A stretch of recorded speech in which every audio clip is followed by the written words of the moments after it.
sobre a atuação do Espírito Santo. E tem por certo que os irmãos que nos acompanharam também foram grandemente edificados por essa lição.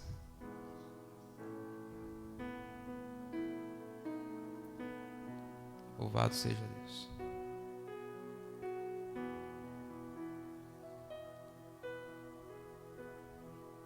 Vamos abrir a lição. Hoje é a lição de número 13.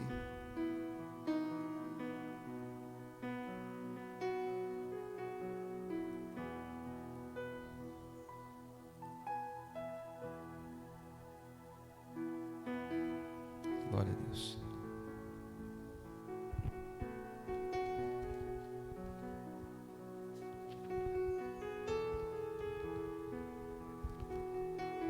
Lição de número 13. Só uma paciência com a máquina aqui, irmãos.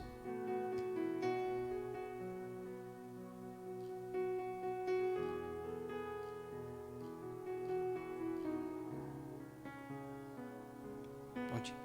Lição de número 13, a data de 28 de março de 2021, que nos traz por título: Voltados os olhos para a bendita esperança. Quero fazer um breve resumo descritivo daquilo que nós, ao longo desse trimestre, nós aprendemos. Nós falamos acerca da pessoa do Espírito Santo, a atuação do Espírito Santo no plano da redenção, o batismo no Espírito Santo, a atualidade dos dons espirituais, fruto do Espírito Santo, o eu crucificado, santificação, comprometidos com a ética do Espírito, cultuando a Deus com liberdade e reverência, comprometidos com a palavra de Deus, vivendo o fervor espiritual. Essa foi a lição de número 9. O Senhor Jesus cura hoje, falamos acerca dos dons de cura, compromissados com a evangelização, a urgência do discipulado e, finalmente, voltado aos olhos para a bendita esperança, a lição final do nosso estudo basilar. Quero, por favor, abrir a sua revista, os irmãos que nos acompanham em casa. Você que não adquiriu a sua revista do primeiro trimestre, terá a oportunidade de adquirir a próxima revista, que nós vamos tratar também acerca de dons do Espírito Santo e fruto do Espírito. Louvado seja Deus.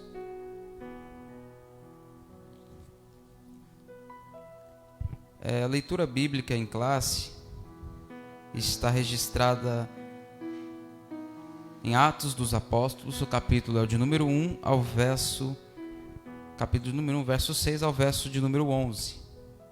Vamos estar fazendo a leitura. Você que está em casa também nos acompanhando, vai estar passando aí na tela do seu celular, do seu aparelho televisor, para juntos nós fazermos essa leitura. Verso de número 6 diz: Aqueles, pois, que se haviam reunido, perguntaram-lhe, dizendo: Senhor, restaurarás tu neste tempo o reino de Israel? E disse-lhes: Não vos pertence saber os tempos ou as estações que o Pai estabeleceu pelo seu próprio poder, mas recebereis a virtude do Espírito Santo que há de vir sobre vós, e ser-me-eis testemunhas, tanto em Jerusalém, como em toda a Judéia e Samaria, e até os confins da terra. E quando dizia isto, vendo eles, foi elevado às alturas, e uma nuvem o recebeu, ocultando a seus olhos. Estando com os olhos fitos nos céus, enquanto ele subia, eis que junto deles se puseram 2 varões vestidos de branco, os quais lhes disseram: Varões galileus, por que estáis olhando para o céu? Esse Jesus que dentre vós foi recebido em cima no céu, há de vir assim como para o céu o vistes ir. Esta é a nossa leitura bíblica. O texto áureo da nossa lição, que está registrado na epístola de Tito, capítulo de número 2, o verso é o de número 13, dizendo assim: aguardando a bem-aventurada esperança e o aparecimento da glória do grande Deus e nosso Senhor Jesus Cristo. Bem-aventurada, mais que feliz. Essa é a convicção que nós cristãos temos no coração, de que Jesus, da mesma forma que aqueles galileus, os discípulos de Cristo, viram ele ser ascendido aos céus, ele também retornará para buscar a sua igreja. A verdade prática, logo ao lado, nos diz assim, uma grande e extrema realidade para os nossos dias. A verdade prática diz: a nossa esperança é algo vívido e real, não se baseia em utopia e nem em imaginação humana, mas em fatos revelados na palavra de Deus e confirmados pela história. Até o ponto central da nossa lição está dizendo assim, e é uma grande realidade: a esperança da igreja é vívida e real. Nós temos por objetivo específico nesta lição afirmar que em breve Jesus virá. O que você pensa acerca disso? Acerca da volta de Cristo, acerca do arrebatamento, acerca do período pré-milenista, do pós-milenista? Qual é a sua convicção de fé? No que você acredita? Segundo ponto é destacar a necessidade da vigilância. E o terceiro ponto, estimular a viver com fidelidade. Temos alguns tópicos da nossa lição, qual seremos tratar nesta manhã. Primeiro, breve o Senhor virá. Dividido em 3 subtópicos: a vinda de Cristo, uma promessa de Jesus, o dia se aproxima. No segundo tópico, a necessidade de vigilância.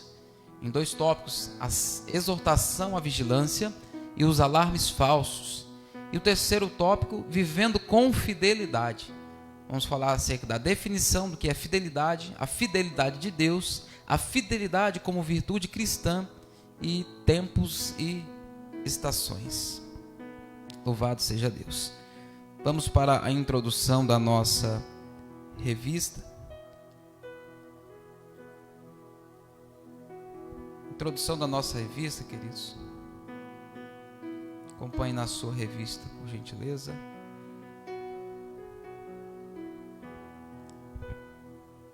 Quero só ressaltar acerca dessa verdade, a nossa expectativa de, quando eu digo nossa, talvez você se enquadre nisso, nós pentecostais, que acreditamos e defendemos a doutrina do Espírito Santo, cremos na manifestação real da graça, do poder do Espírito Santo que opera através de nós, em nós e conosco. Nós cremos que a vinda de Jesus não é um fator secundário, mas é um fator essencial que vai acontecer. Você crendo ou não, você achando que isso é um conto, uma fábula ou não, isso vai acontecer. A introdução da revista diz: a expressão bendita esperança, bendita quer dizer mais do que feliz, esperança, se refere à segunda vinda de Cristo, que é a esperança da igreja. Desde que Jesus retornou ao céu, essa expectativa vem aumentando à medida que o tempo vai passando. A volta do Senhor Jesus Cristo para buscar a sua igreja, entenda, ela tem que ser no coração de cada cristão, de cada servo, o ato, o evento mais esperado e aguardado por todos nós. E é interessante quando nós falamos acerca da vinda de Cristo, que tem por certo que ainda nos tempos dos teus avós, talvez alguém comentava acerca desse fato. Nós vamos aprender aqui alguns erros cometidos ao longo da história. Alguns que tentaram datar a volta de Cristo, tentaram através de cálculos mirabolantes e chegaram a uma data definitiva para o retorno de Jesus. E essa esperança foi frustrada. Por quê? Porque a Bíblia diz que aquele dia e hora nós não sabemos. Exclusivamente ao Pai. Nós vamos tratar também acerca disso nessa manhã.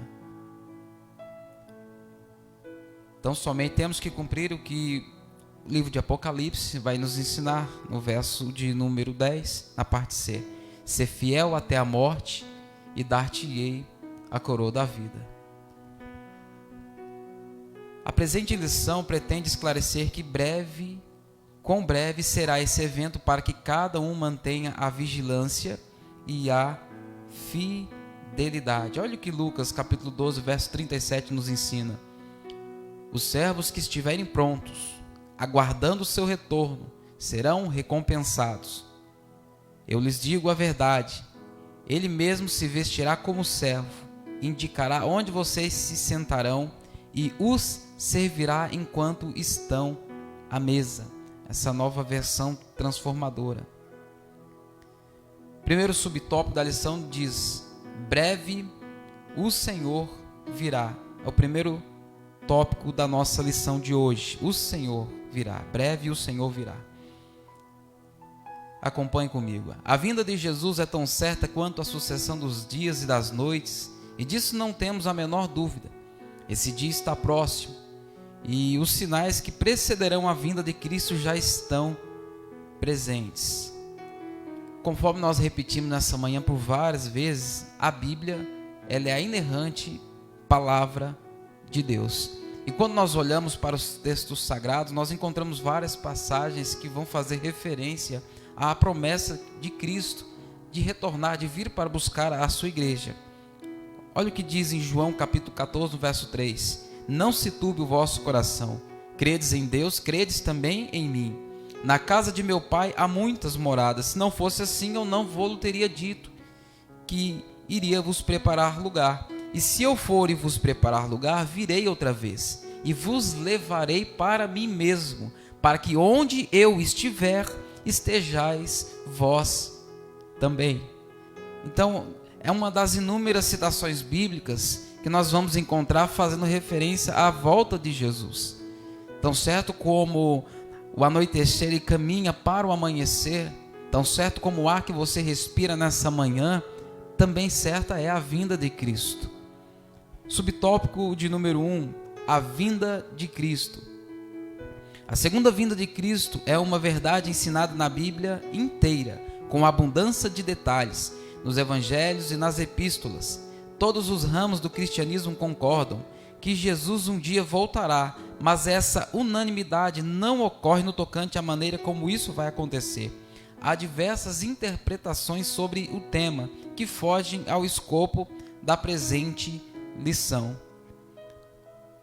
Como nós já tratamos em algumas aulas passadas, nós falamos acerca de alguns pensadores, reformadores, onde se divide em várias linhas teológicas, onde alguns acreditam que haverá o período do milênio, onde Cristo vai reinar por 1000 anos, onde alguns acreditam que Cristo vai retornar dentro do período da grande tribulação, onde a igreja passaria por esse período, mas não é o tema principal proposto da nossa lição de hoje.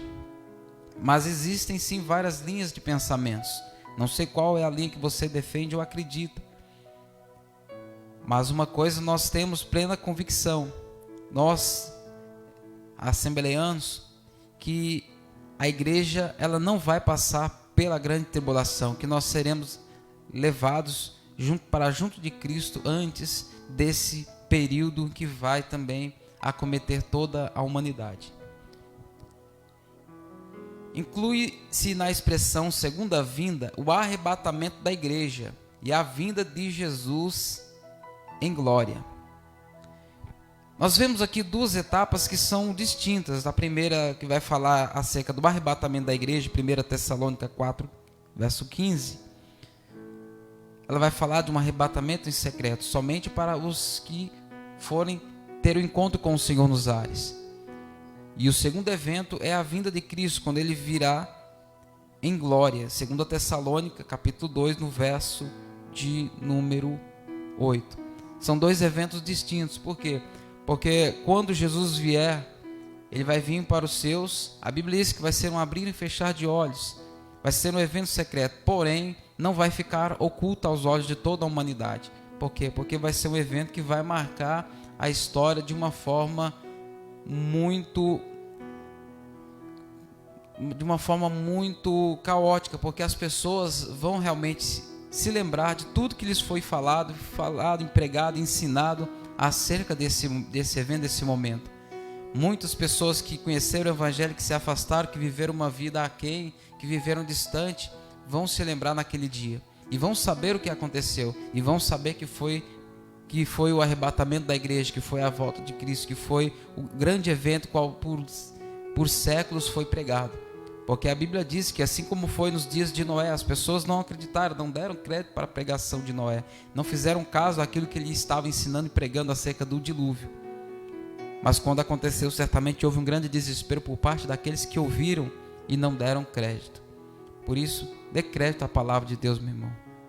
Acredite naquilo que Deus tem falado por longos e longos anos, por longas e longas gerações, porque Ele quer nos salvar, Ele quer vir buscar o seu povo. Olha o que diz 1 Tessalonicenses 16 e 17. Porque o mesmo Senhor descerá do céu com alarido e com voz de arcanjo e com a trombeta de Deus.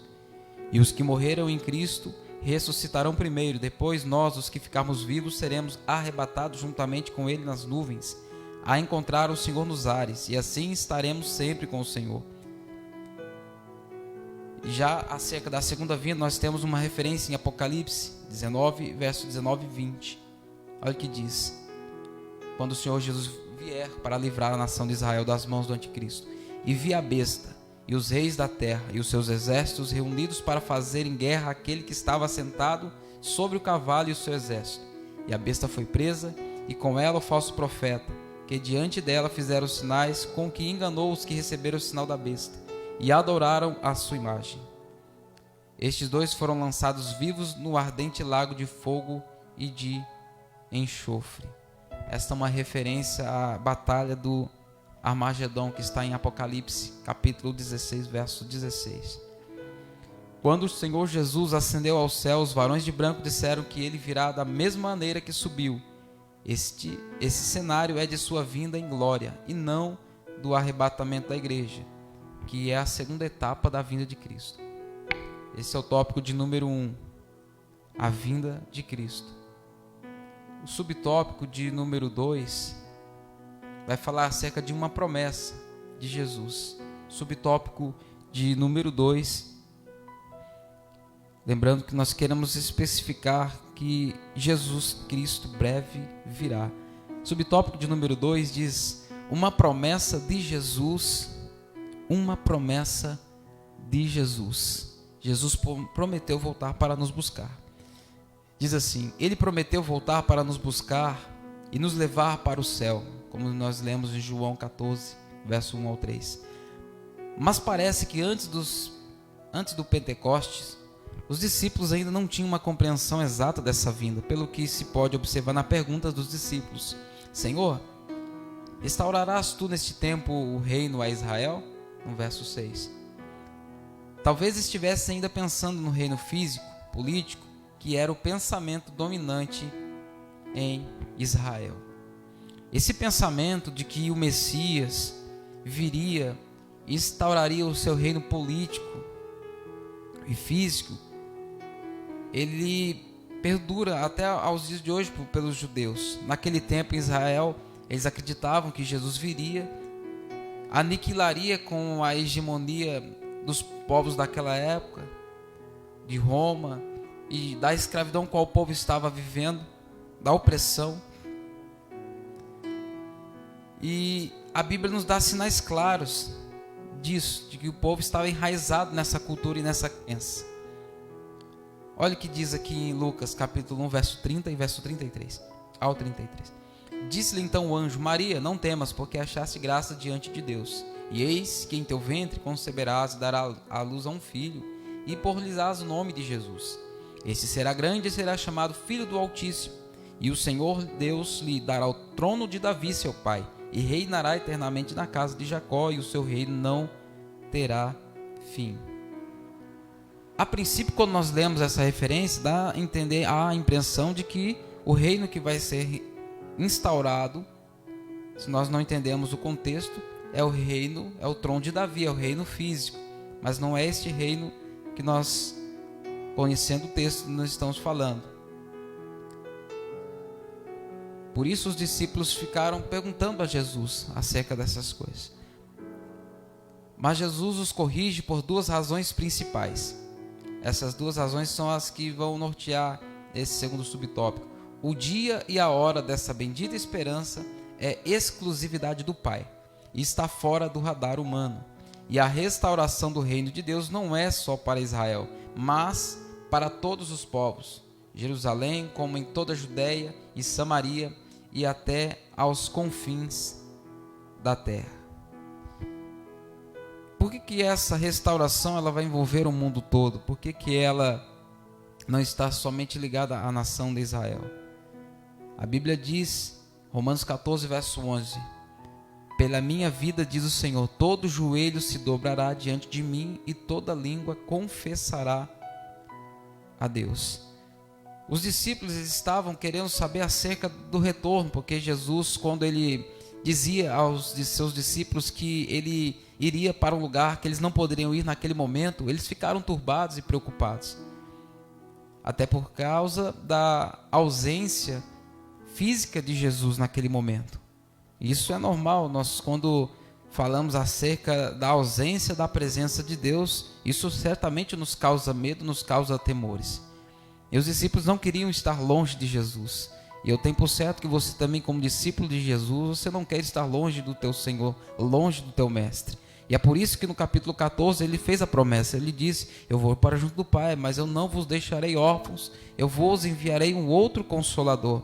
E é Ele que tem ajudado a mim e a você a permanecer na presença dEle, a guardar essa firme esperança, a voltar os nossos olhos para a esperança de que um dia Ele voltará para nos buscar, para que onde Ele está, nós possamos também estar junto dEle. E essa é a esperança que a igreja de Jesus deve conservar no coração, irmãos. De continuarmos perseverando na fé, de continuarmos lutando contra as hostes espirituais da maldade, de continuarmos servindo a Deus com perseverança e vigilância, como nós vamos aprender na lição de hoje. Vamos para o subtópico de número 3. A promessa que Jesus fez, ela ainda está de pé, meu irmão. Então fica firme, aguarda, persevera. Ah, mas faz tantos anos, a minha avó já faleceu, já avançada em idade, Jesus não voltou. Pode ser que não, mas Jesus voltou para sua avó. Jesus voltou para muitas pessoas ainda ao longo desses 2 anos que nós estamos vivendo de uma grande crise. E essa crise você vai entender pelos textos bíblicos e por aquilo que Jesus falou, até mesmo no sermão profético, Mateus 24, dos sinais que antecederiam a sua vinda. Olha o que diz o subtópico de número 3. Acompanhe comigo, por gentileza. Subtópico de número 3. O dia se aproxima. Ninguém sabe o dia e nem a hora, mas o Senhor Jesus deixou sinais claros e evidentes que mostram que esse dia está próximo. E temos alguns textos para fazermos referência. Acompanhe comigo, por gentileza.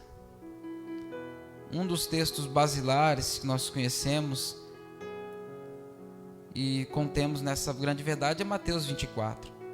Um dos sinais indicadores do arrebatamento da igreja. Muitos enganadores e muitos enganados. Mateus 24, verso 4 e 5.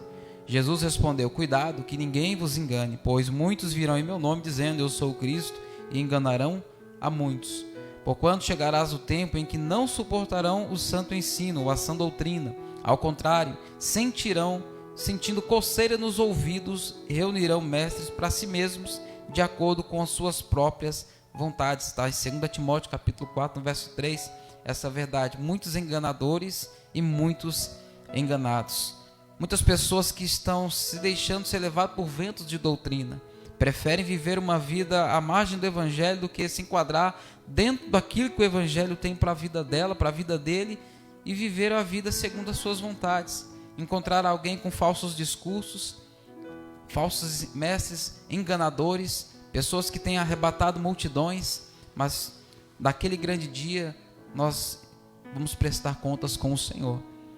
Guerras e rumores de guerra, fome, pestes, terremotos, porquanto se levantará nação contra nação, reino contra reino, e haverá fome, pestes e terremotos em vários lugares. Mateus 24, verso 7. Outro sinal indicador do arrebatamento da igreja, a perseguição. Então vos hão de entregar para seres atormentados e matar-vos-ão, e sereis odiados de todas as nações por causa do meu nome. Isso tem acontecido também nos nossos dias, irmãos. Talvez você não veja no nosso país, na nossa nação, uma perseguição tão atroz e tão cruel como nós vemos com os nossos irmãos em outros países, em algumas outras nações. Nações onde o evangelho é cortina de ferro, onde não se pode pregar o evangelho, onde não se pode falar no nome de Jesus, onde não se pode portar um livro tão esclarecedor para os nossos dias, que é a Bíblia Sagrada. Não se pode. O evangelho não tem acesso livre. As pessoas não têm a mesma oportunidade que nós temos, ainda que estejamos vivendo momentos de restrições, mas a perseguição está tremenda, irmãos. Existem irmãos nossos que por aí afora estão sendo mortos por professar a fé em Cristo, por falar que são discípulos de Jesus. Existem algumas nações que o simples fato de você, em algum dado momento, você levantar a sua cabeça aos céus, você pode ser morto, porque eles entendem que isto é um sinal de adoração e reverência a Deus. Então a perseguição, ela está de uma forma muito desenfreada nos nossos dias, e tem também acontecido nos nossos dias muitas perseguições, ainda que você não tenha percebido. Escândalos, traição e ódio. Muitos serão escandalizados, trair-se-ão uns aos outros, e uns aos outros se odiarão. Mateus 24, 10. E um que é bem clássico: e por se multiplicar a iniquidade, o amor de muitos se esfriará. Isso tem acontecido nos nossos dias de uma forma muito intensa. O amor de muitos tem se esfriado. Pessoas que passam diante de um cenário onde vem alguém caído no chão, talvez nem haja preocupação se aquela pessoa está viva, se ela está morta, se ela está bem, se ela está passando mal, se ela precisa de uma ajuda. Isso tem se tornado escasso, irmãos. Vigiemos para que isso não tome conta também do nosso coração. Estamos sujeitos se nós não entrarmos no caminho da vigilância. Louvado seja o nome de Jesus. Subtópico de número 3.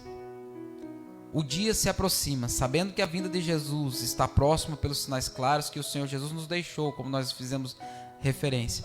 Pregamos por toda parte que Jesus breve vem, e essa mensagem está em nossos hinos congregacionais, nos diversos cânticos inspirados nas Escrituras.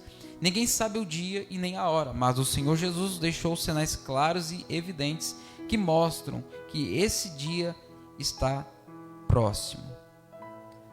As principais são a efusão do Espírito Santo, uma promessa para os últimos dias, Joel capítulo 2, verso 28 ao 32, e Atos 2, verso 16 ao 21, que a partir do avivamento da Rua Azusa tem se espalhado pelo mundo inteiro. Os pentecostais são o maior movimento protestante do mundo.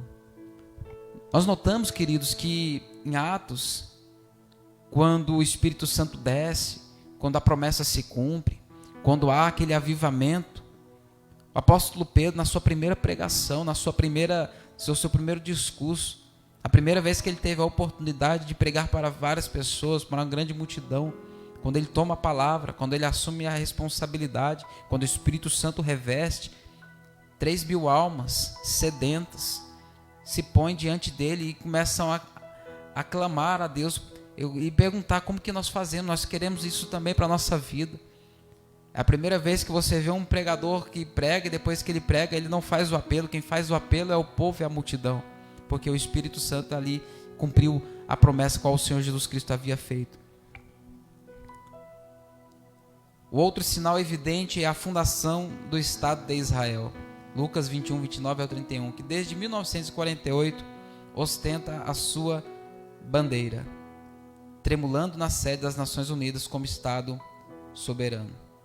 E a restauração do Estado de Israel, né, de forma alegórica e profética, ela está registrada também em Ezequiel 37, na passagem do Vale dos Ossos Secos, de que Israel seria ressuscitado e se transformaria em uma grande nação. Então nós queremos afirmar nessa manhã que em breve Jesus Cristo virá. Não sei qual é a sua convicção de fé, o que você pensa acerca disso, mas deixa aí nos seus comentários o que você pensa, o que você acha sobre isso. É muito bom nós podermos trocar essas informações. O resumo ou a síntese do tópico de número 1 diz assim. Síntese do tópico de número 1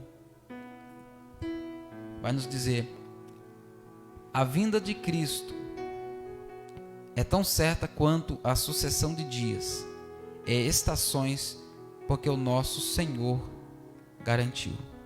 Vou repetir: a vinda de Cristo é tão certa quanto a sucessão de dias e estações, porque o Senhor, o nosso Senhor, garantiu. Louvado e engrandecido seja o nome do Senhor. Assim como nós sabemos que os dias perduram por 24 horas, existem as estações dos tempos, primavera, verão, outono, inverno. Isso é aqui no estado de São Paulo, porque no estado do Rio Grande do Norte é calor, verão, quentura e mormaço. Lá parece que é verão o ano todo. Eu nunca vi, acho que é só lá que acontece isso. As estações bem distintas. Mas o Senhor Jesus Cristo, Ele, o nosso Pai, melhor dizendo, Ele é o detentor de todas elas. Ele é quem conhece o tempo, as estações, o momento, o dia que Ele determinou para vir buscar a sua noiva. Então isso é uma certeza de que isso vai acontecer nos nossos dias. A pergunta que eu não posso deixar de fazer é: você tem esperado, você tem aguardado a vinda de Cristo? Você tem anelado, desejado este dia? Aí se você disser no teu coração, no teu íntimo, não, sim, eu tenho aguardado. Então vem comigo para o tópico de número 2, que nós vamos falar acerca da necessidade de vigilância, que nós precisamos ter se nós realmente estamos aguardando a vinda de Cristo. Eu não posso aguardar a vinda de Cristo vivendo uma vida de qualquer forma. Existem algumas atribuições que precisa haver dentro de mim, de você, para que nós possamos estar realmente vivendo a esperança, voltados os nossos olhos para a bendita esperança de que Cristo vai voltar. Acompanhe comigo o tópico de número 2, a necessidade de vigilância. A necessidade de vigilância. O que fala, quando falamos acerca de vigilância, o que passa de repente na tua mente? Qual é o pensamento que você tem acerca do que é vigilância? A vigilância se faz necessária, porque ninguém sabe o dia da vinda de Jesus. Foi o que Mateus 25:13 está registrado: vigiai, pois, porque não sabeis o dia, nem a hora em que o Filho do Homem há de vir. Ou seja, o arrebatamento, a vinda de Cristo, um momento crucial da vida do cristão, um momento aguardado por todos nós, de que Jesus vai voltar para nos buscar, ele tem que ser aguardado com vigilância. E vigilância, que eu digo, não é você vigiar os fatos que têm acontecido, vigiar, os momentos históricos que têm ocorrido. Não, é você vigiar a tua vida. Tem cuidado de ti mesmo e da doutrina, cuidar da nossa vida, cuidar da nossa vida espiritual.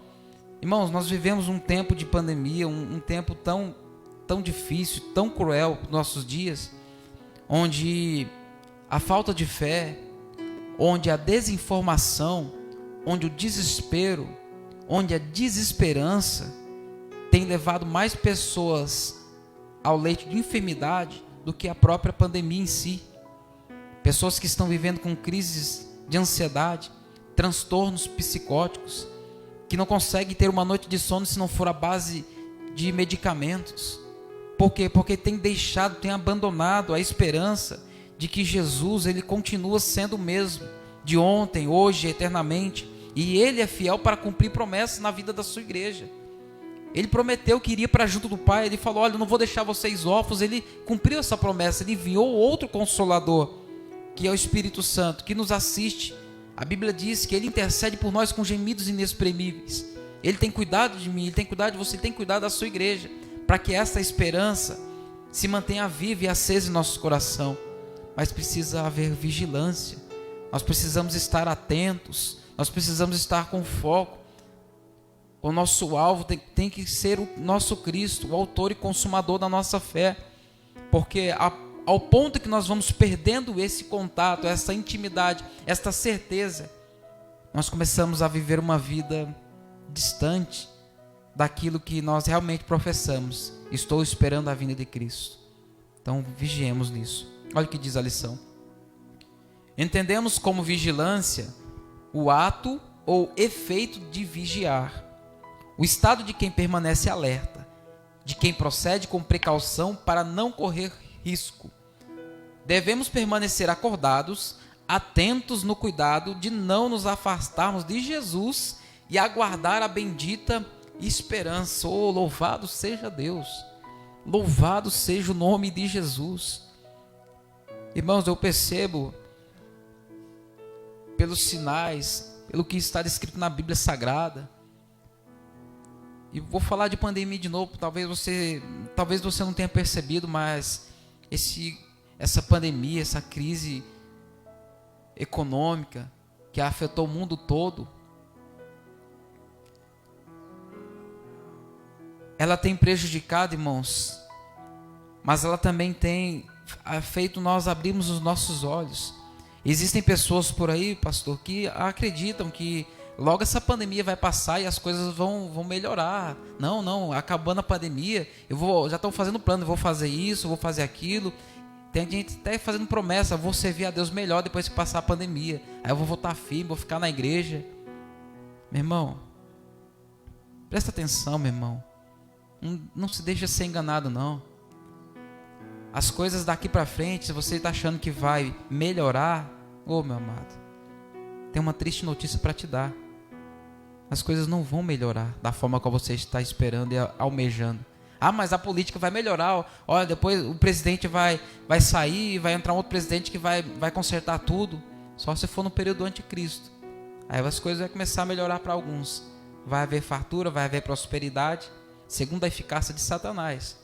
Pode ser que naquele dia melhore para alguns.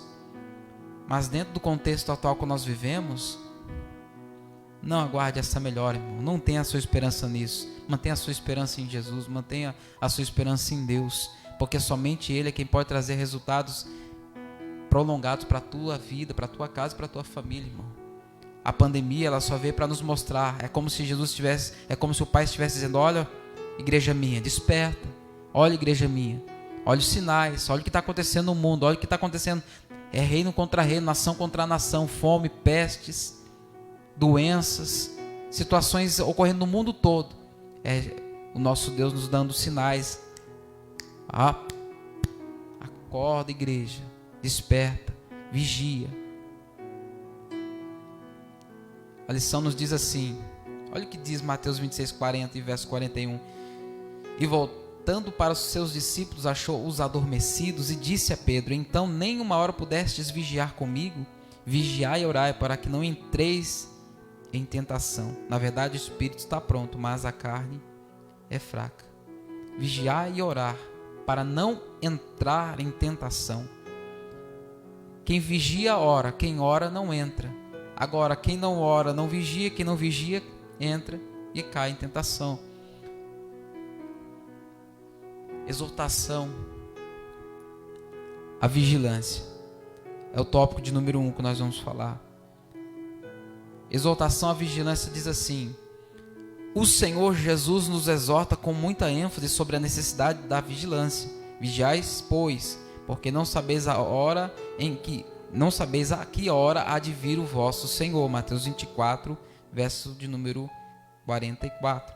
E temos vários outros textos que nós encontramos na Bíblia, o Senhor Jesus Cristo falando aos seus discípulos, falando para nós vigiarmos, orarmos, para não entrar na tentação, irmão. Muitas pessoas hoje que não têm conseguido servir a Deus com qualidade, é porque elas deixaram de vigiar. Por deixar de vigiar, pararam de orar. Não tem tanta importância esse negócio. De vez em quando eu ponho uma live lá, eu assisto um culto. Isso é muito pouco, irmão, dentro do que nós precisamos fazer diante do nosso Deus. Exortação à vigilância. A razão disso é porque ninguém sabe quando vai acontecer a sua vinda. Essa era também a preocupação nos ensinos dos apóstolos. Então, essa necessidade de vigilância, ela é atual para os nossos dias. Nós necessitamos, nós carecemos e devemos anelar por estarmos prontos, preparados. Por quê? Porque quando Jesus voltar, quando Ele vier para buscar a sua igreja, quando ocorrer o evento do arrebatamento, não vai haver momento oportuno para eu e você dizer, olha, agora eu vou me preparar, porque por isso que quando algumas pessoas aí dentro da história, não vou citar nomes, mas você conhece e sabe que até mesmo dentro do meio pentecostal houve alguns que se aventuraram em descrever uma data específica da volta de Jesus. Imagina se fosse assim, irmão. Certamente muitas pessoas, talvez até você que me assiste hoje, estaria esperando somente este grande dia, somente o dia da volta de Cristo. Talvez um dia antes, uma semana antes, você quisesse, agora eu sei, Jesus vai voltar semana que vem, então essa semana ainda dá para continuar vivendo essa vida podre que eu estou vivendo. Mas não dá, irmão, não é assim. Nós temos que estar prontos, preparados, vigilantes, porque a pergunta é, será que quando Jesus voltar, Ele vai encontrar fé na terra? Será que Ele vai encontrar fé ou Ele vai encontrar pessoas desesperadas, pessoas sem esperança, ou vai encontrar pessoas mais focadas naquilo que o homem pode lhes oferecer do que aquilo que Ele já ofereceu por nós? Ele ofereceu para nós, irmão, para mim e para você, a redenção, o plano perfeito de Deus, irmão. Estávamos mortos, condenados nos nossos delitos e pecados, mas Jesus Cristo, Ele foi enviado pela expiação dos nossos pecados para nos trazer de volta à vida, não somente esta vida aqui, meu irmão, mas a vida eterna com Ele. Vamos estar para sempre com Ele. Louvado seja Deus, irmão. Será que isso é pouco diante daquilo que Deus ofereceu por nós? E você é esperançoso com vacina, com tantas coisas que o mundo aqui pode oferecer para você? A minha e a tua esperança, irmãos, não estou dizendo que isso não seja válido, não. Mas a maior esperança, a maior confiança, credibilidade que eu tenho que ter no meu coração é de que Jesus, Ele é o autor supremo da minha vida, da minha história. Porque você, irmãos, olha, misericórdia. O Senhor é o teu Deus, Ele é quem te sara, Ele é quem te livra, Ele é quem te cura, Ele é quem te liberta, Ele é quem transforma a tua vida. Ele, a palavra que Pedro liberou dentro da casa de Enéas, Cristo te dá saúde. É Cristo quem te dá a saúde, meu irmão. Então vigia, meu irmão. Sirva a Deus. Não deixe que essa esperança morra no teu coração. O ensino de Jesus nas diversas parábolas e nos discursos escatológicos, como em Mateus 24, Marcos 13, Lucas 21, dá muita ênfase à necessidade de os crentes estarem atentos. Quando fala atento, fala na importância do preparo, de estar prontos. Estejais cingidos os vossos lombos e acesas as vossas candeias, e sede vós semelhante aos homens que esperam seu Senhor, quando houver de voltar das bodas, para que quando vier e bater, logo possam abrir-lhe. Então Ele está nos exortando a vigiar. Vigia com a tua vida, crente. Vigia os teus passos, vigia a tua conduta, vigia principalmente com a tua vida espiritual. Porque se a tua vida espiritual estiver aqui e a tua vida material estiver aqui, você está perdendo tempo, irmão. Mas eu estou indo para a igreja, eu vou agora não está, né? Mas eu estava indo para a igreja, tudo certinho, quarta, sexta e domingo, fazendo tudo conforme o script.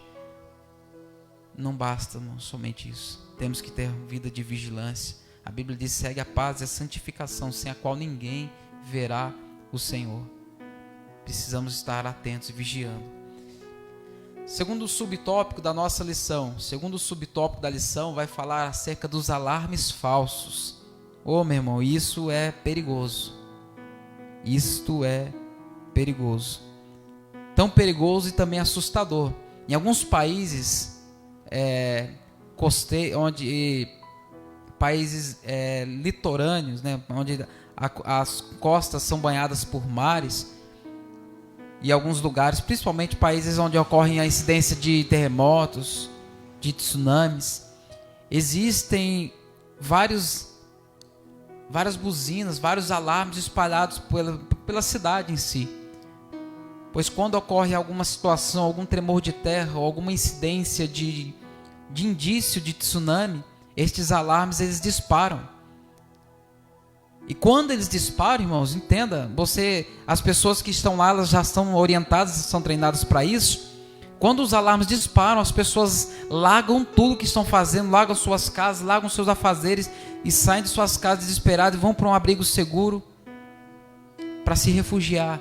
Por quê? Porque sabe que o alarme está dizendo algo terrível vai acontecer, algo ruim vai acontecer. Então elas, de alguma forma, elas tentam salvar as suas vidas. Mas quando esse alarme é falso, quando esse alarme é soado e as pessoas largam tudo, às vezes perdem bens no caminho, às vezes fazem algumas loucuras para tentar salvar as suas vidas, só que esse alarme era falso. Isso gera muitas percas, perca de fé, perca das convicções, perda de caráter, muitas das vezes, porque quando está tudo bem, quando as coisas estão caminhando da forma como a gente quer que caminhe, as coisas, a gente consegue seguir uma linha segura e firme. Mas e quando as coisas começam a caminhar de uma forma com a gente não tem o controle sobre elas? Então cuidado com os alarmes falsos. Olha o que diz a lição. Muitos líderes e grupos religiosos arriscaram-se em marcar a data da segunda vinda de Cristo. Alguns deles cravaram várias datas, outros, depois de constatarem que elas não batiam, reinterpretaram as supostas profecias e as protelaram para outras datas. Todos esses líderes e grupos falharam. Ô meu irmão, o próprio Jesus, quando ele estava na terra, encarnado, ele mesmo disse, olha, mas aquele dia e hora ninguém sabe, nem os anjos que estão nos céus, nem o Filho, senão o Pai. Então somente Jesus, ele sabe exatamente o dia e a hora determinada para a sua vinda. E é interessante, irmãos, quando nós falamos acerca desse comentário, qual o pastor Ezequias Soares ele fez questão de comentar, que muitas pessoas tentaram adivinhar, marcar uma data específica, alarmes falsos. E quantas pessoas, por seguir estes ensinadores falsos, esses falsos ensinos, e é o que está escrito aqui, é um erro tentar adivinhar os tempos e as estações, pois só Deus sabe o dia e a hora. E dentro dessa realidade, sabe o que nós percebemos, irmãos? Que muitas pessoas têm a esperança, porque de fato, irmãos, esperar é algo difícil, é algo que não é fácil, não é comum você esperar algo que você não sabe quando vai vir. Por isso temos que esperar com paciência. Falei como salmista, esperei com paciência no Senhor, ele se inclinou para mim e ouviu o meu clamor. Mas já tem uns que já pula logo 30 salmos à frente e diz, apressa-te, Senhor, em socorrer-me. Aí alguém surge com uma data, com um dia, com um horário específico, opa, eu vou nesse cabra aqui, porque esse cabra aqui... E muitas pessoas têm se perdido nisso, irmão.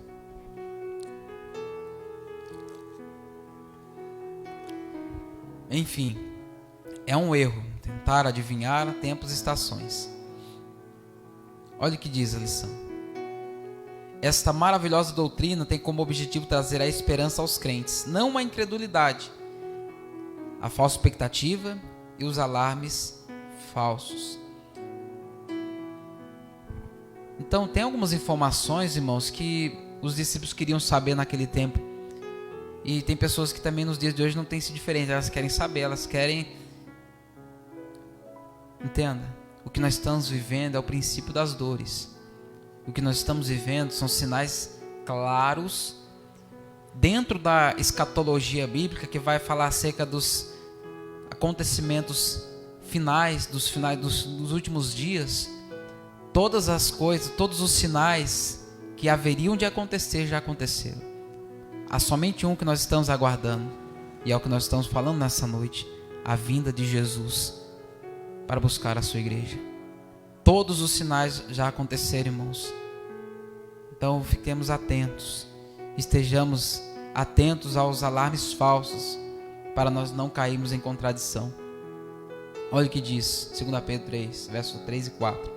Sabendo primeiro isto, que nos últimos dias virão escarnecedores, andando segundo as suas próprias concupiscências e dizendo: onde está a promessa de sua vinda? Porque desde que os pais dormiram, todas essas coisas permanecem como desde o princípio da criação. Isso é terrível, irmãos. Mas nós cremos que a palavra de Deus, ela é verdadeira. E que essa gloriosa promessa, ela vai se cumprir nos nossos dias. Eu faço parte da geração do arrebatamento da igreja. Você faz parte também dessa geração, queridos, onde nós seremos arrebatados juntamente com Cristo nos ares, estaremos com Ele para sempre. Louvado seja o nome de Jesus. Síntese do tópico 2, ou resumo do tópico de número 2. A síntese do tópico 2 vai dizer assim, acompanha aí. É preciso estar vigilante quanto à vinda do Senhor e prevenidos contra os falsos alarmes. Vou ler novamente. É preciso estar vigilante quanto à vinda do Senhor e prevenidos contra os falsos alarmes. Aí você me pergunta: meu irmão, mas como faço eu para me prevenir dos falsos alarmes? Simples. Conheça a Bíblia. Algo que o nosso pastor sempre fala, e é uma realidade: a Bíblia Sagrada, ela não é um livro para ser lido, ela é um livro para ser estudado. Se você estuda a Bíblia, você não vai ser confundido, você não vai ser pego de surpresa, tampouco você vai se emaranhar por caminhos falsos, ou ninguém vai levar você no bolso. Mas agora, se você não conhece Bíblia, se você não estuda a Bíblia, e se você não crê naquilo que a Bíblia ensina, certamente você vai ser um alvo fácil, você vai ser uma massa de manobra. Facilmente vão manipular você, vão convencer você de doutrinas de homens, como nós fizemos menção do texto de 2 Pedro, versos 3 e 4. Alguém vai olhar para você: rapaz, esse negócio de Jesus vai voltar aí é uma fábula, é um conto que eles contam lá na igreja lá para assustar o povo. Antes fosse, mas essa é uma promessa vívida para os nossos dias. Jesus Cristo virá para nos buscar. Por isso ele nos exorta a vigiar, ele nos exorta a tomar cuidado com os alarmes falsos. Louvado seja Deus. E subtópico de número 3, vai falar acerca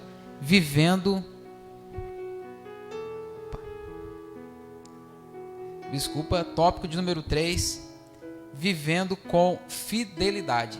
Tópico de número 3, vivendo com fidelidade. Fidelidade. Acompanhe comigo, por gentileza. Viver com fidelidade é adotar um estilo de vida cristão na esperança da vinda de Jesus. Assim como Deus é santo e exige santidade do seu povo, da mesma maneira um Deus fiel exige fidelidade do seu povo.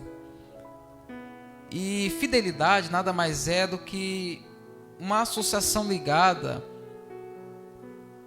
à vida de alguém que cumpre os compromissos que lhes são ordenados, os compromissos assumidos. Por exemplo, nós fizemos uma aliança, um voto, um compromisso com Deus, no sentido de honrar a Ele, de servir a Ele, de obedecer a sua palavra. Então nós precisamos mostrar fidelidade ao que nós assumimos com Deus diante do seu altar. Quando você levantou a mão a Jesus, você fez um compromisso com Ele, um voto de fidelidade, uma aliança com esse compromisso assumido. Então isso é o que nós vamos falar nesse tópico de número 3. Subtópico 1 do tópico 3 vai falar definição. Subtópico 1 do tópico 3, definição. Fidelidade é a qualidade de ser cheio de fé, característica do que é fiel. Lealdade. Os termos fidelidade, verdade e lealdade pertencem ao mesmo campo semântico na Bíblia. Seja o Senhor entre nós testemunha da verdade e fidelidade. Jeremias 42, verso 5. Mostrando toda a boa lealdade. Tito 2, verso de número 10. O que o comentarista, pastor Ezequias Soares, ele está querendo dizer acerca é de que lealdade e fidelidade, elas se anelam, elas se misturam. Elas têm a mesma semântica dentro do campo bíblico.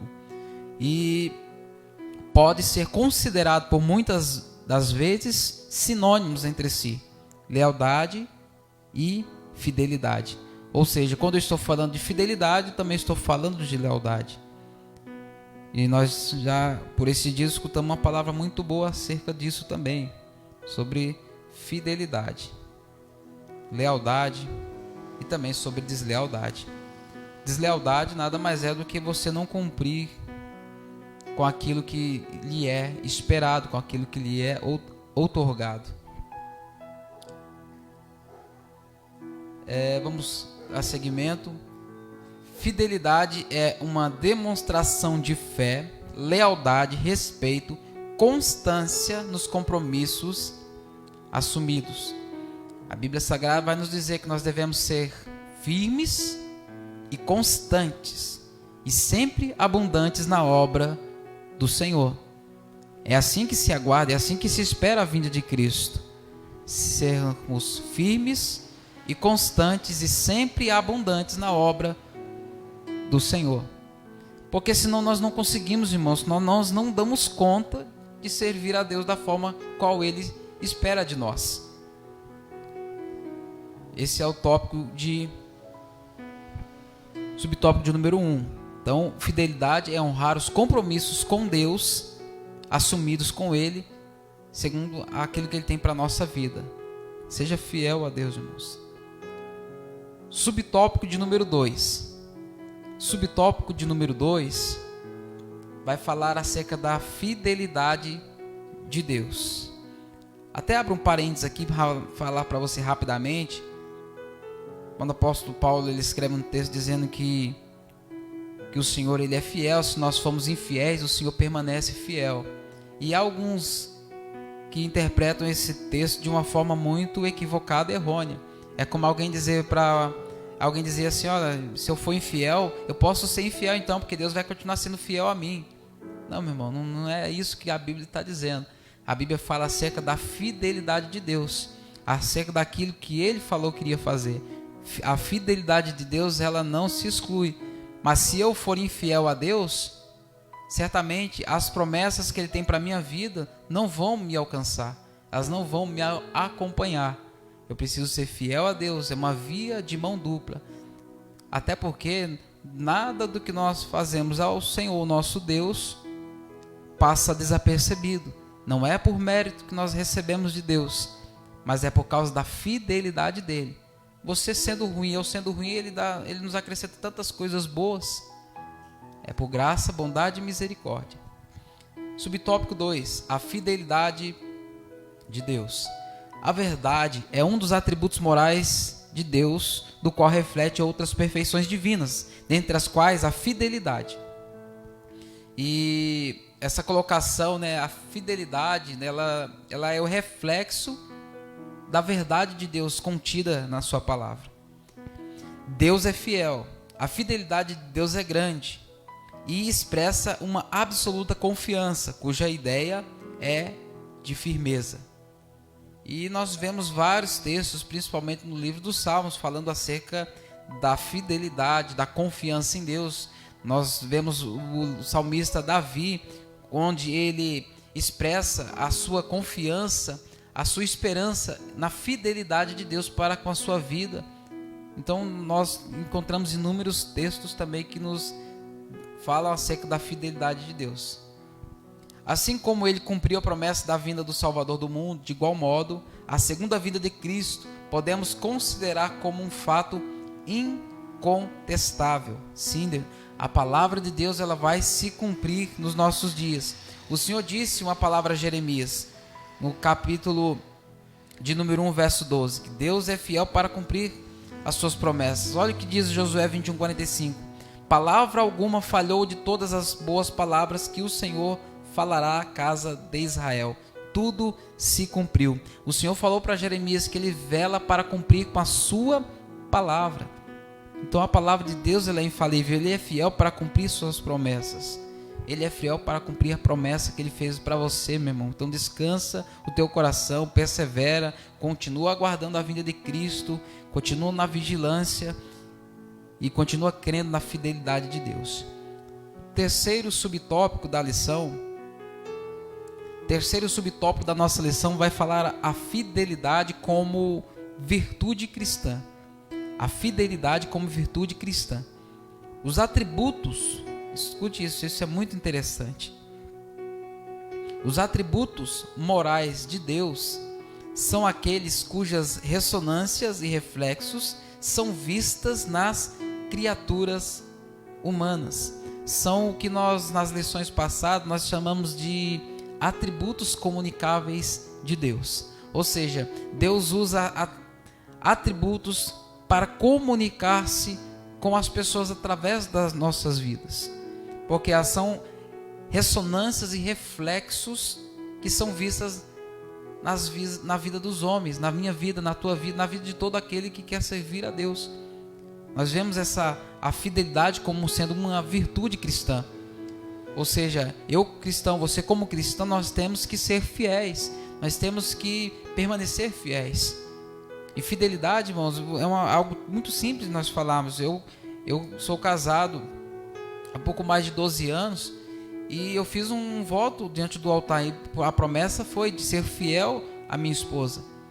Da mesma forma, né, o cumprimento dessa verdade vai além do momento ao qual eu estou junto com ela. Mas se eu estiver na rua, em qualquer outro ambiente, né, porque ela não está me vendo, eu posso... Não, eu tenho que permanecer fiel, porque eu fiz um voto diante de Deus, diante do altar, diante da minha esposa. Então a fidelidade, ela assume exatamente uma virtude sobre a vida de todo cristão. É uma virtude que não pode ser exaurida das nossas vidas, ela tem que estar sobre nós. A fidelidade é uma das virtudes cristãs provenientes do Espírito na vida do crente. Essa verdade é ensinada em toda a Bíblia de maneira direta nos relatos históricos e proféticos, nas parábolas e ilustrações como importante virtude na vida cristã. Então a fidelidade, ela deve ser cultivada nos nossos dias. E fidelidade, irmãos, fala acerca de tudo, vai além de servir a Deus. Fala também acerca de ser fiel nos dízimos, nas ofertas, no cuidado com a obra de Deus, no cuidado com aquilo que Deus confiou a você. Pessoas que até um tempo atrás elas cuidavam da obra de Deus com tanto carinho, com tanto amor. Aí eu acho que a pandemia tem feito mal a algumas pessoas, que elas já não têm a mesma importância. E quando eu falo isso de uma forma geral, ela está tão preocupada consigo mesmo, com a sua casa, com a sua família, e eu preciso me cuidar, e tem se esquecido, tem deixado a fidelidade. Talvez você esteja vivendo momentos difíceis na tua vida, na tua casa, no meio da tua família, porque você tem se tornado uma pessoa infiel, tem abandonado a fidelidade. Talvez você esteja somente precisando fazer isso, pegar o caminho de volta, retornar. Continue sendo fiel, continue servindo a Deus com fidelidade. Seja fiel nos teus compromissos, seja fiel dentro daquilo que Deus confiou às tuas mãos, porque naquele grande dia Ele vai requerer da tua vida, das tuas mãos, as obras que Ele confiou a você. E fica tranquilo, porque você não faz nada disso sozinho não, meu irmão. É o Espírito Santo quem te ajuda, é Ele que nos ajuda a vencer essa nossa inconstância, é Ele que nos ajuda a ficar firmes, nos manter fiéis ao nosso Deus. Caminhamos para o último tópico da nossa lição. O último tópico da nossa lição: tempos e estações. Subtópico de número 4. Tempos e estações. Queira acompanhar comigo, por favor?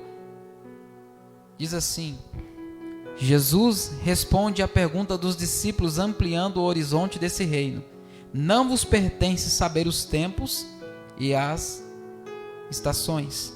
Aqui nota-se que os discípulos eles estavam preocupados com a situação política de Israel.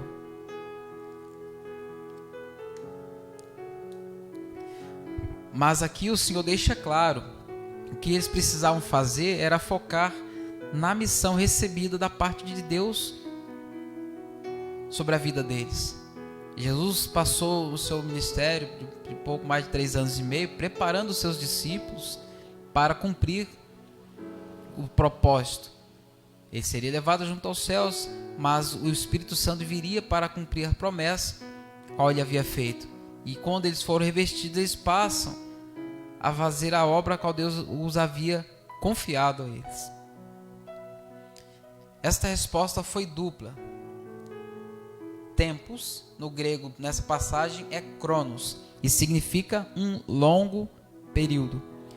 Haveria um espaço de tempo para a pregação do Evangelho entre a descida do Espírito Santo e a vinda de Cristo. Estações. Nesse verso é kairos, que significa ocasião, e se refere aos eventos críticos que devem acompanhar o estabelecimento do reino. Tempos e estações são prerrogativas de Deus. Olha para vocês entenderem. Tempo. Cronos fala acerca de um longo período, certamente fazendo referência ao tempo ao qual o Senhor voltará para buscar a igreja. Estações, do grego kairos, que vai falar acerca de ocasião. Tempos e estações são prerrogativas que somente o nosso Deus podem deter ou conter. Então, o que o comentarista quis dizer é que nós não devemos nos preocupar em saber o futuro distante ou mesmo com aquele que está próximo. Quer dizer, acerca do ministério e da vida cristã. Deus, ele está no controle de todas as coisas. Amém, queridos?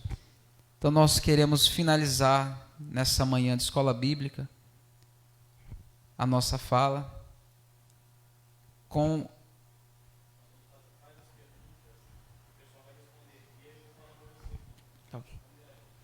acerca da síntese, né? Síntese do tópico de número 3, ou resumo, a síntese do tópico de número 3 diz: a fidelidade é um dos atributos morais de Deus que se espera achar no crente. Eu repeti, a fidelidade é um dos atributos morais de Deus que se espera achar no crente. Louvado seja o nome de Jesus. Entre mentes a isso tudo, o Espírito Santo, ele nos prepara, meus irmãos. Ele nos prepara para, de muitas maneiras, vivemos o cumprimento dessas promessas, da esperança da volta gloriosa de Cristo. Como diz Romanos 8, Ele nos ajuda a orar, é Ele que nos ajuda nas nossas fraquezas.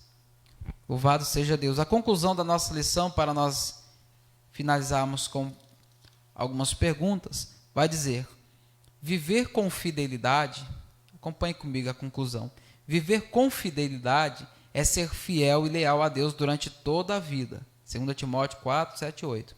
A fidelidade ao Senhor Jesus é uma das condições para herdar o reino dos céus. Então, é um dos atributos que precisamos ter sobre a nossa vida se quisermos herdar o reino dos céus. O Senhor Jesus falou reiteradas vezes sobre a sua vinda.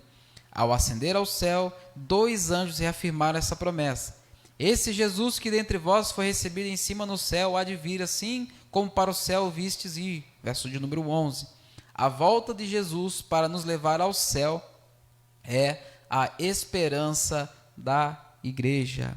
A volta de Jesus para nos levar ao céu é a esperança da igreja. Louvado seja o nome de Jesus.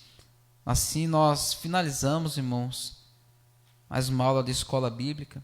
Espero em Deus que o Espírito Santo continue falando fortemente ao coração dos irmãos, e para a reflexão, para nós refletirmos acerca dessa lição, voltados os olhos para a bendita esperança, temos 5 perguntinhas para nós finalizarmos.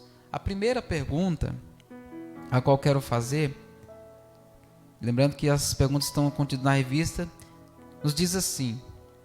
Primeira pergunta: o que se inclui na expressão segunda vinda de Cristo? O que se inclui na expressão segunda vinda de Cristo? O que se inclui nessa expressão? Nós tratamos nessa manhã. O que se inclui na expressão na segunda vinda de Cristo?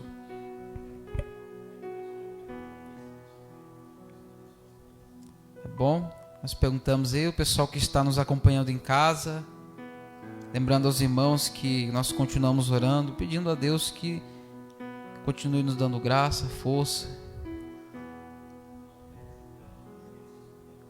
Tá bom. Primeira pergunta, quando os irmãos em casa puderem responder, deixa nos comentários embaixo aí, para nós irmos para a segunda questão. O que se inclui na expressão segunda vinda de Cristo? Você que já tem a resposta, pode colocar nos comentários.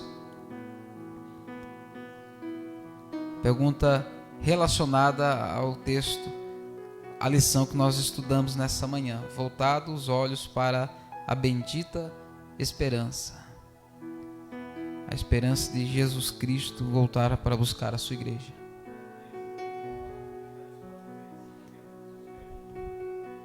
Bom, deixa a sua resposta aí nos comentários. Depois o nosso pastor vai estar fazendo um comentário acerca da sua resposta, citando o seu nome também. Você também que é um dos alunos assíduos da Escola Bíblica Dominical.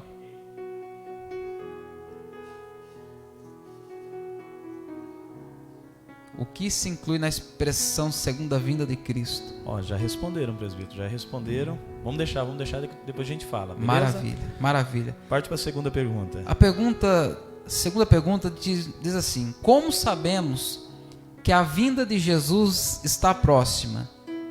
Nós falamos muito acerca disso hoje, nessa manhã. Como nós sabemos que a segunda vinda de Jesus, ou a vinda de Jesus, está próxima?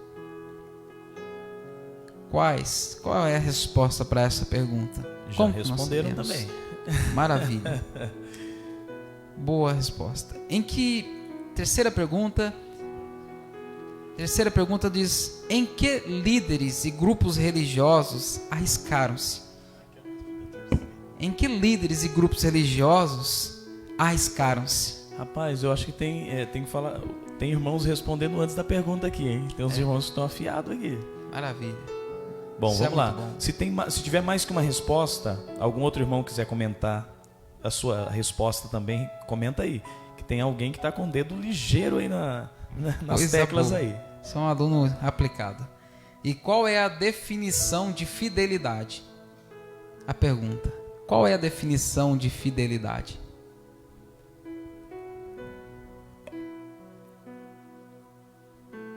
Qual é a definição de fidelidade?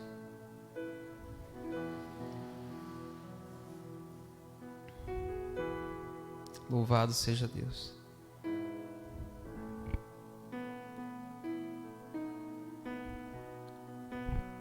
Guardando, os irmãos estão respondendo ali.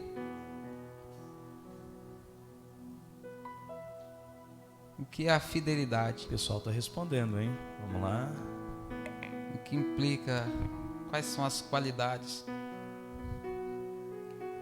que estão implícitas na fidelidade?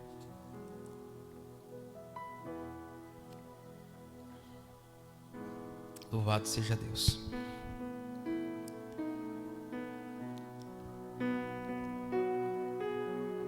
Louvado seja Eu acho que essa aí ficou mais difícil, hein, presbítero? O pessoal tá...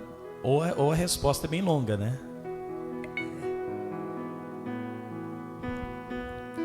Fidelidade. Nós lemos nessa manhã que fidelidade é uma das qualidades que estão sobre a vida dos servos de Deus. Ajuda aí, irmãos. Ajuda que vocês estão tendo aí, hein? Vocês em casa. É uma das definições. Nós abordamos isso no último tópico da nossa lição. No último tópico da nossa lição nós abordamos essa temática. Opa, tem uma resposta interessante aqui. Muito bem. Logo após o pastor vai estar fazendo os comentários. E a última pergunta para nós finalizarmos diz assim: qual o significado de tempos e estações em Atos 1:8?